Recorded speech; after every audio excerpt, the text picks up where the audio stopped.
My presentation briefly shows some applications and results of transdisciplinary project I have developed with local communities in Brazil. Let me begin with a testimonial from Kamala Waura. Just a moment, please. Chief of one of the 14 indigenous groups of the Xingu territory in the Amazon region. His words guide much of what I present today. Since 2005, our collaboration has shown how traditional narratives can support sustainable actions anchored in cultural memory. As all of you know, international institutions, including UNESCO, have recognized the importance of repositioning the humanities to address contemporary global challenges. Culture is now seen not just as heritage, but as a vector for social development and transformation.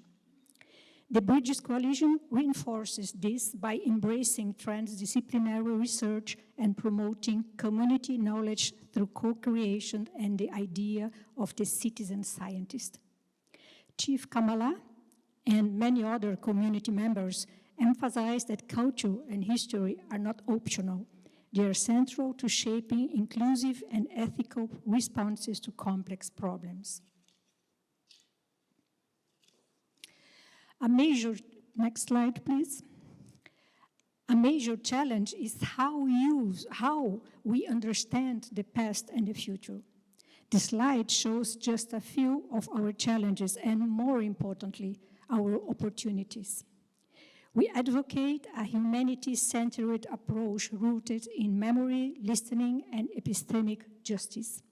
By acknowledging the complexity of social environmental systems, which suggest connections between knowledge and practices that enable us to not only comprehend the past, but also to design culturally grounded and socially equitable futures. Next slide, please.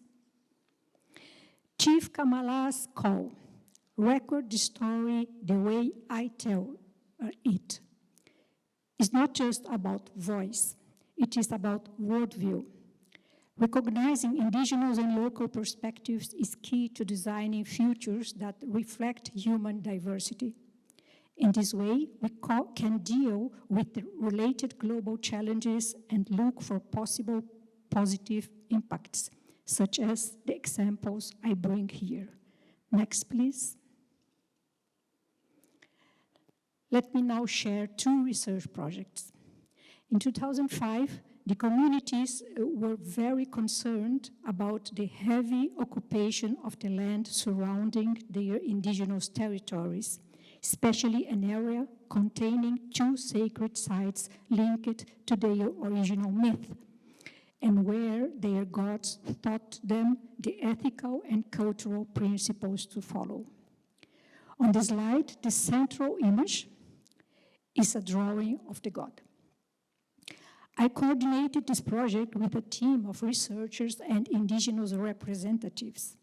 It took 8 years of anthropological, archaeological, and ecological research, including many interviews and stays in the villages, to trace the path of the deity on the landscape as indicated in the origin myth. As a result, the cultural landscapes recorded from these two sites were recognized by the Brazilian government as national heritage and received legal protection. Next slide, please. In 2018, they asked us to help them with the 3D and life-size reconstruction of one of the sacred places, the Camuquacá Cave, which unfortunately has been vandalized and all the rock engravings has been damaged. We curated the database under this preservation challenge, and as a result, last year the replica was brought into the Xingu indigenous land and placed around the Waura village, where the elders now tell the sacred story to the young. Next, please. This year, the Xingu groups have come together for a new initiative.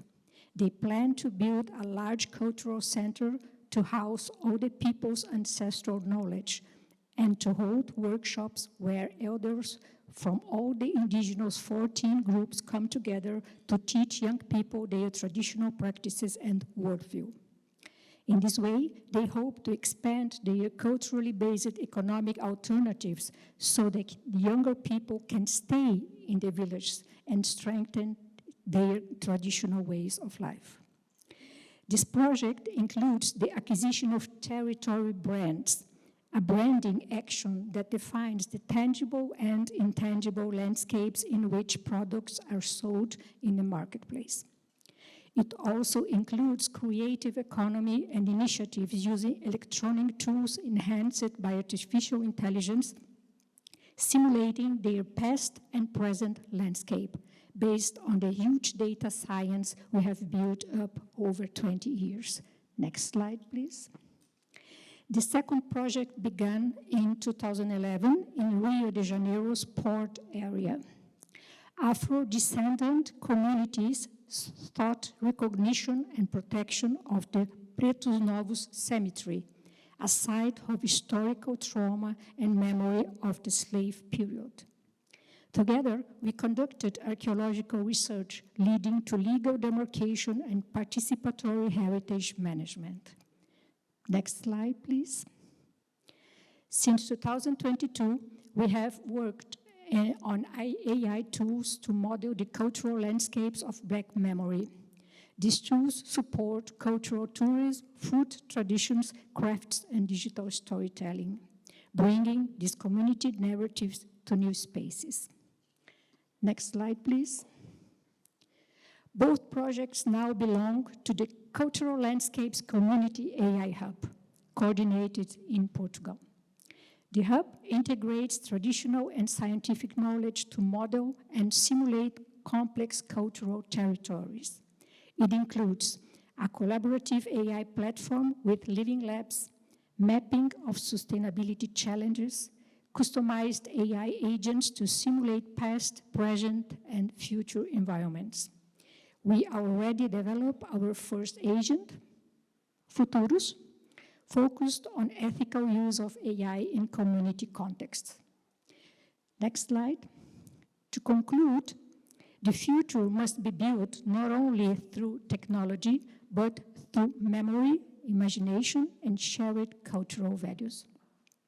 We are also developing a second initiative, the Anticipatory Governance Project, designing methods that merge AI, foresight, and the humanities, enabling communities to anticipate risks and plan for a resilient future. At the core of both projects, it is a belief in co-creation as a transformative force. Thank you.